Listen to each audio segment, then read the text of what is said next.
नमस्कार दोस्तों। अगस्त 2019 भारत की संसद में एक ऐसा ऐतिहासिक फैसला लिया गया था, धारा 370 और 35A को ख़त्म करना। आज लगभग इसको पौने 2 साल हो चुके हैं इसको धारा 370 को ख़त्म किए हुए। और मेरे साथ एडवोकेट और हमारे संपादक रविंदर गुप्ता जी हैं, जो कि काफ़ी समय से तिब्बत और कश्मीर के मामलों पर वहाँ जाते रहते हैं और निरीक्षण करते रहते हैं वहाँ के हालात के बारे में। और अभी कुछ ही समय पहले ये जम्मू के दौरे पर होकर आए हैं, जम्मू कश्मीर के दौरे पर। आइए जानते हैं किस तरह के हालात हैं रविंदर जी से। रविंदर जी, बहुत बहुत धन्यवाद। सबसे पहले तो आप आज स्टूडियो में आप मौजूद हैं। अभी जम्मू कश्मीर के दौरे पर से आप अभी आए हैं, तो किस तरह का क्या, पहले तो सबसे पहले हम जानना चाहेंगे क्या उद्देश्य था वहाँ जाने का आपका इस बार? जो वैसे तो आप अधिकतर लद्दाख और जम्मू कश्मीर के दौरे पर रहते हैं। देखिए, जैसा अभी आपने कहा कि जिस संस्था के लिए हम काम करते हैं उसके अंदर तिब्बत और हमारा कश्मीर, देश की सीमाएं जहाँ जहाँ लगती हैं दूसरे देशों के साथ, तो वहाँ शांति बनी रहे, देश अपना मजबूत हो, सुरक्षित हो, इस नीयत से हम भारत तिब्बत सहयोग मंच एक संस्था है, एक उसके अंतर्गत काम करते हैं। और उसी कड़ी में हमारे पूरे देश के अंदर हमारे यूनिट्स हैं। तो अपना श्रीनगर में, जम्मू कश्मीर के भी अंदर हमारा यूनिट है। उस यूनिट को और स्ट्रॉन्ग करने के लिए और वहाँ की जनता के साथ रूबरू होकर वहाँ के लोगों को अपनी संस्था के साथ जोड़ने के लिए एक प्रवास था, जिस प्रवास के ऊपर मैं गया था संगठन के कार्यों के लिए, लोगों से मिलना जुलना, बात करना और अपने संगठन के साथ उनको जोड़ना। ये एक प्रयास वहाँ की जनता के साथ रहा। तो विशेष निमित्त तो यही था कि अपने संगठन को मजबूत करने के लिए वहाँ के लोगों के साथ रूबरू होकर अपनी बातचीत रखना वहाँ पर। एक लोगों के मन में ना काफ़ी ये चलता रहता है, अपने अपने मन में ही चलता रहता है कि कितने हालात आज की डेट में बदले हैं लोगों के वहाँ पर। क्योंकि पौने 2 साल से जो लॉकडाउन, अब दिल्ली में भी था, जैसे तो कोरोना के चलते था, लेकिन वहाँ तो 370 के चलते लॉकडाउन रहा। तो क्या हालात, जो ज़मीनी हालात, अब हम आपसे जानना चाहेंगे कितने लोगों के जीवन किस तरह से बदला है, क्या रुझान बदला है?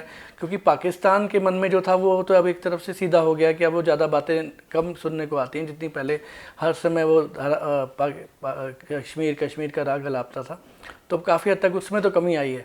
अब लोगों के मन में कितना चेंज हुआ है और कितना वहाँ रहन सहन बदला है, उसके बारे में आप हमें बताएं। देखो, ये जो 370 भारतीय संविधान के अंतर्गत अनुच्छेद 370 को हटाने के संबंधी जो पार्लियामेंट में एक्ट पास किया गया था, और इसी तरीके से 35A का जो राष्ट्रपति द्वारा एक आदेश पारित हुआ था, उन दोनों के हटने के बाद तो कश्मीर के अंदर एक बहुत ही शांतिनुमा माहौल है। हम ये नहीं कह सकते कि उसके हटने के बाद कोई परेशानियां, रिस्ट्रिक्शंस लोगों को रही, क्योंकि सरकार को लागू करने के लिए कहीं ना कहीं कोई रिस्ट्रिक्शंस लगानी पड़ती हैं। लेकिन अनूमन आज लगभग पौने 2 साल होने के बाद वहाँ की जनता एक पूरे अपने स्वभाव के कारण, जो उनका अपने गेस्ट के प्रति अतिथि देव भव की भावना रहती है, और वहाँ की जो संस्कृति है, लोगों के साथ मिलना, उनका मृदुभाषी होना, इतनी अच्छी संस्कृति लेकर संजोकर वो देश के दूसरे लोगों से बात करते हैं। मेरा जाना हुआ, मिलना हुआ लोगों से, बहुत ही एक अच्छा माहौल है। मेरे को तो लगता नहीं कि 370-35 हटने के बाद वहाँ आज की डेट में किसी तरह की कोई एब नॉर्मलेसी है या नहीं है। सारी सिचुएशंस नॉर्मल है। वहाँ के लोग बड़े खुश मिजाज हैं, अतिथि के लिए तत्पर रहते हैं, उसकी सेवा के लिए। और वहाँ का जो युवा है, वो युवा आज देश के साथ पूरी मुख्य धारा में शामिल होकर अपने देश के अंदर सहयोग करना चाहता है, देश को मजबूत होने के लिए कार्य करना चाहता है। बहुत ही अच्छा एक माहौल आज की डेट में वहाँ पर है। और किसी तरह का मेरे को लगता नहीं कि भाई वहाँ पर कोई सुरक्षा के कारणों से मेरा वहाँ पर कश्मीर में घाटी के अंदर विभिन्न जगहों पर जाना हुआ। मैं दिल्ली हाई कोर्ट भी गया, वहाँ के जो वकील मेरे को मिले, उन वकीलों के अंदर भी अपनी, मैंने उनसे पूछा कि कई लोग ऐसा भ्रम फैलाते हैं कि भाई संविधान को नहीं मानने वाले लोगों का यहाँ पर कुछ ना कुछ गतिविधियाँ रहती हैं। तो उनका कहना था, जब हम भारतीय कोर्टों में प्रैक्टिस करते हैं तो हम भारतीय संविधान के अंतर्गत रिट फाइल करते हैं, भारतीय संविधान के अंदर लोगों को न्याय दिलवाते हैं। सारी की सारी जो पिटीशंस हैं जो फाइल करते हैं, उसके अंदर हमें लिखना पड़ता है कि under so article of constitution of India. तो कह रहे हैं जब हम भारतीय संविधान को पहले ही मानते हैं, लेकिन कुछ लोगों के भ्रम फैलाने की स्थिति के कारण वहाँ पर माहौल थोड़ा ख़राब है। और उसी माहौल को, भ्रम की स्थिति को दूर करने के लिए लोगों के साथ 1 to 1 मेल मिलाप करने के लिए हम वहाँ गए थे। और ये दौरा हमारा बहुत सफल रहा, काफ़ी लोगों से हमारे मिलना जुलना हुआ।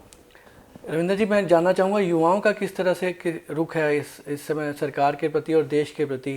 कि कितना नज़रिया युवाओं का इस समय आप देख रहे हैं, किस तरह के देखते हैं युवा हमारे लिए? देखिए, जिस तरीके से प्रधानमंत्री नरेंद्र मोदी जी भी कहते हैं, पूरे विश्व के अंदर जो भारत देश है वो एक यंग नेशन की कैटेगरी में आता है। हमारे देश में सबसे ज़्यादा युवा हैं। यदि मैं कहूँ कि कश्मीर के अंदर भी, अगर हमारे पूरे देश के अंदर अगर देखें, तो वहाँ कश्मीर का जो युवा है वो युवा बहुत ज़्यादा है, और ऐसा लगता है कि पूरा कश्मीर ही युवा है। अभी उस दौरे के दौरान मैं वहाँ पर ट्यूलिप गार्डन पे गया। सरकार का बड़ा अच्छा प्रयास रहा।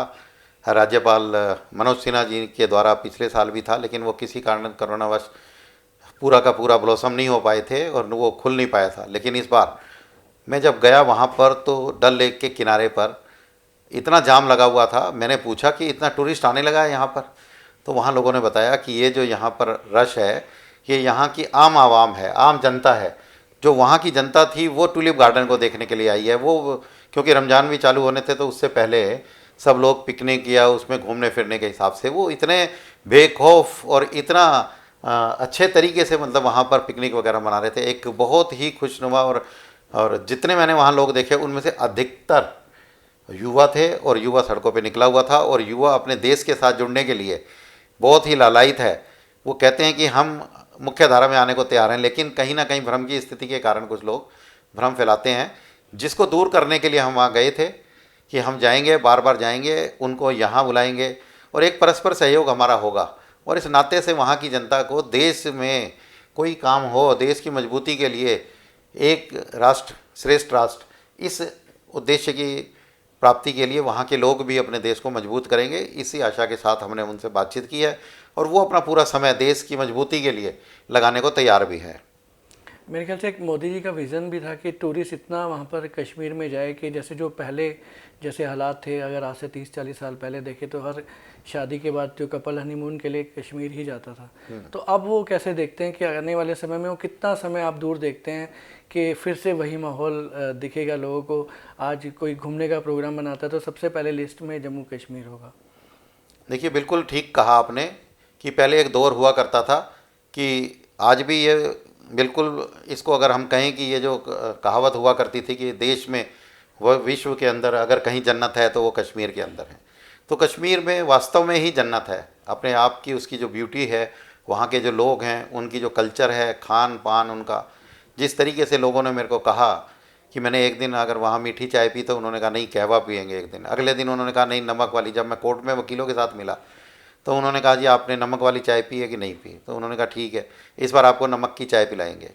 और वहाँ के अलग अलग व्यंजन, मतलब इस तरीके से वहाँ लोगों में नॉर्मलेसी है। और मैंने देखा एयरपोर्ट से निकलने के बाद बहुत सारे लोग जो घूमने के लिए आए थे और वहाँ घूम रहे हैं। मैंने दौरे के दौरान भी देखा कि विभिन्न स्थानों के ऊपर बेखौफ लोग, जो शादी के बाद अगर कहें हनीमून मनाने आए हैं या परिवार के साथ भी अगर करें, होटल के अंदर भी, बाहर भी, सड़कों पर भी, गाड़ियों में भी, ऐसी कोई खौफ की स्थिति मेरे को नज़र आई नहीं। तो मेरे को लगता है कि कोई कारण नहीं है कि वहाँ पर जो टूरिज़्म इंडस्ट्री है अपने आप के अंदर कुछ ही समय के अंदर अपने सदैव जो ऊंचाई है उसकी, उसको प्राप्त करेगी। और जम्मू कश्मीर एक अपने पुराने जो संस्कृति और उसका जो एक ब्यूटी थी उसको दोबारा प्राप्त करेगा, और वहाँ का टूरिज़्म जो है वास्तव में, और मेरे को लगता नहीं कि कोई ऐसा दिन ना हो कि जो फिल्म इंडस्ट्री भी इधर उधर चली गई थी वो वापस वहाँ कश्मीर में आएगी। क्योंकि अगर वास्तव में देखें तो अगर जन्नत कहीं है तो कश्मीर के अंदर ही। तो क्या कहना चाहेंगे जो आपने अब 2 साल के बाद जो आज एक्सपीरियंस किया जाने के बाद, कि अब आम जनता जो आपको अब देख रही है, सुन रही है, उनको कितना समय कि फ्रीली वो अपना एक प्रोग्राम फटाफट जम्मू कश्मीर का बनाएं? क्या कहना चाहेंगे कि कब?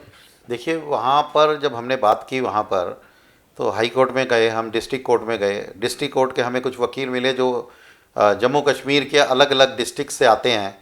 तो वो जब जम्मू कश्मीर का वकील, युवा वकील देश में योगदान करने को लिए तैयार है, जो लोग वकील वहाँ पर हैं वो अपनी एक संस्था बनाकर, और वो बोलते हैं कि हम डिफरेंट डिस्ट्रिक्ट्स में जाकर हम अवेयरनेस फैलाएंगे और अपने यहाँ से लोगों को लेकर भारत के अन्य राज्यों में, और वहाँ के लोगों को अपने कश्मीर के अंदर बुलाएंगे। हमारी एक दूसरे की परस्पर सहभागिता बढ़ेगी, कहीं कॉन्फ्रेंस होंगी, मीटिंग होंगी, सम्मेलन होंगे, और उसके द्वारा हम एक दूसरे से मिलेंगे, उनकी संस्कृति हमारी एक्सचेंज होगी, और एक दूसरे से प्रेम भाव बढ़ेगा। और उसी प्रेम भाव को बढ़ाने के बाद पूरा देश एक होगा। जैसा कहीं लगता है कि कश्मीर कहीं ना कहीं लोग जो कम्युनिकेशन गैप है उसमें कहते हैं कश्मीर हमारा अभिन्न अंग है कहते हैं, लेकिन कहते हैं ग्राउंड रियलिटी ऐसी नहीं है कि वो अभिन्न अंग आज भी वहाँ पर इस तरह की गतिविधि रहती हैं। तो मेरे को लगा नहीं, लेकिन हर जगह फंडामेंटलिस्ट जो है ना इस तरीके के लोग होते हैं जो भ्रम की स्थिति फैलाते हैं अपने, उनके कोई कारण रहते होंगे। फंडिंग होती है विदेशों से, कुछ लोग फंडिंग के कारण वहाँ पर डिस्टेबलाइज करने की कोशिश करते हैं, कुछ लोगों के अन्य कारण होते हैं, कुछ धार्मिक कारण भी हो सकते हैं कुछ लोगों के।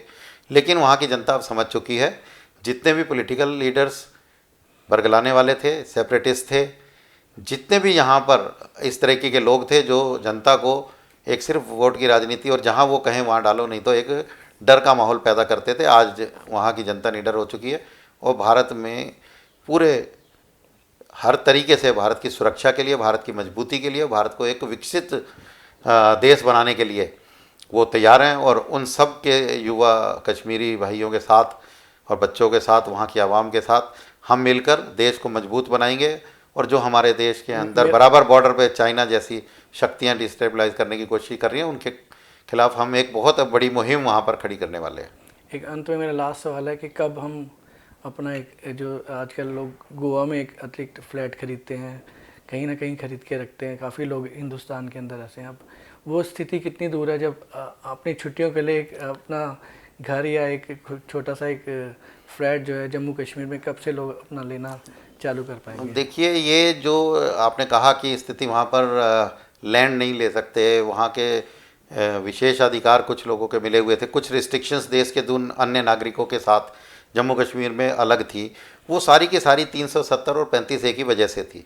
35A को राष्ट्रपति शासन के द्वारा, राष्ट्रपति के एक शासनादेश के कारण उसको ख़त्म कर दिया गया और 370 को भी हटा दिया गया। उसके बाद 5 अगस्त के बाद 31 अक्टूबर को राज्य का पुनर्गठन हुआ और पुनर्गठन के अंदर 2 यूटी वहाँ पर बन गई। 2 यूटी में एक तो लद्दाख और एक जम्मू कश्मीर। तो इन दोनों की स्वायत्तता है, दोनों अपना अपना काम करेंगे, बहुत करेंगे। लेकिन जो रिस्ट्रिक्शंस आपने कहा कि मकान खरीदने की, ये वो जिसके कारण लगी हुई थी, जब वो कारण ही नहीं है तो आज की डेट में आप समझ सकते हैं कि कोई ऐसी रिस्ट्रिक्शन नहीं है कि आप वहाँ लैंड नहीं ले सकते, वहाँ लोगों के साथ मिल नहीं सकते, उनको यहाँ नहीं बुला सकते, आप वहाँ जाके अपनी कोई काम धंधा या उद्योग चला नहीं सकते। तो आज की डेट में ऐसी रिस्ट्रिक्शन नहीं। लेकिन क्योंकि हर राज्य का अपना अपना स्वभाव होता है, जैसे पहाड़ों के ऊपर अगर आप जाओ ज़मीन खरीदने तो कुछ रिस्ट्रिक्शंस होती हैं, वो वहाँ की जो असेंबली है वो अपना मिल के बात करेंगे। लेकिन ऐसा मैं नहीं समझता कि वो दिन नहीं आएगा जब आप अपना वहाँ पर कोई लैंड, ऑफिस, उद्योग वहाँ पर नहीं लगा पाएंगे। तो अभी जो पिक्चर्स भी आप पीछे स्क्रीन पर देख रहे हैं रविंदर जी के भी लास्ट टूर की पिक्चर्स हैं वो और वीडियोस हैं। तो मेरे ख्याल से रविंदर जी से बात करके आज काफ़ी अच्छा लगा, क्योंकि अगर ये बहुत ही अच्छी न्यूज़ है, क्योंकि हम एक जो नई जनरेशन के लोग थे वो कश्मीर को पूरा घूमने से वंचित रहे हैं। लेकिन अब मोदी जी के इस प्रयास से, और जैसा कि आप बता रहे हैं कि आने वाले समय में बहुत ही जल्द हम लोग बेफिक्र होकर जम्मू कश्मीर के पैकेजेस ले पाएंगे, वहाँ घर ले पाएंगे और घूम पाएंगे। और रविंदर जी बहुत बहुत धन्यवाद, आपका इस तरह के कार्यक्रम आप जाते रहते हैं, लोगों को जागरूक करते हैं, बताते भी हैं और एक दूसरे से जोड़ रहे हैं, और आगे भी ऐसे टूर आप बनाते रहेंगे और हमें और जानकारी देते रहेंगे। तो स्टूडियो में आने के लिए बहुत बहुत धन्यवाद। बहुत बहुत धन्यवाद आपका भी, आपने बुलाया, क्योंकि अभी मैंने रिसेंटली 2-3 दिन पहले ही ये दौरा किया है और इतनी जल्दी आपने ये सब अरेंज करके और दौरे के बारे में मेरे जो स्मरण थे वो याद करके कहा, पूछा, बहुत अच्छा लगा। वहाँ पर मैं बताऊँगा, आप जाएँ तो ट्यूलिप गार्डन ज़रूर जाना। हॉलैंड से और थाईलैंड से 1.5 लाख और 4.5 लाख यूलिप के फ्लावर वहाँ मंगा के एक इतना बड़ा गार्डन बनाया है, और जहाँ देखोगे निगाह जहाँ तक जाएगी पहाड़ों के नीचे आपको ट्यूलिप के गार्डन के में फूल मिलेंगे। बहुत बहुत अच्छा लगेगा, आप जाइए। आपने बुलाया, बहुत बहुत धन्यवाद। दोनों जगह से लॉकडाउन जल्दी मेरे ख्याल से ख़त्म होगा, पूरे हिंदुस्तान से भी कोरोना बीमारी भी जल्दी ख़त्म हो। हाँ। हम ये गर्मियों के अंदर जल्दी से देखिए, कोई भी कुछ भी लॉकडाउन नहीं रहेगा। आने वाला समय है जब जम्मू कश्मीर और भारत के अन्य राज्यों के लोग सब एक तरह से होंगे, कोई अंतर आने वाला नहीं है, सब इकट्ठे होकर रहेंगे, मिलेंगे जुलेंगे, बेखौफ होकर आप यहाँ पर वो लोग आएंगे और हम आ जाएंगे। ये दिन मैं कह रहा हूँ बिल्कुल ही निकट भविष्य में आने वाला है। बहुत बहुत धन्यवाद रविंदर जी, एक बार फिर से आपका नमस्कार आपका।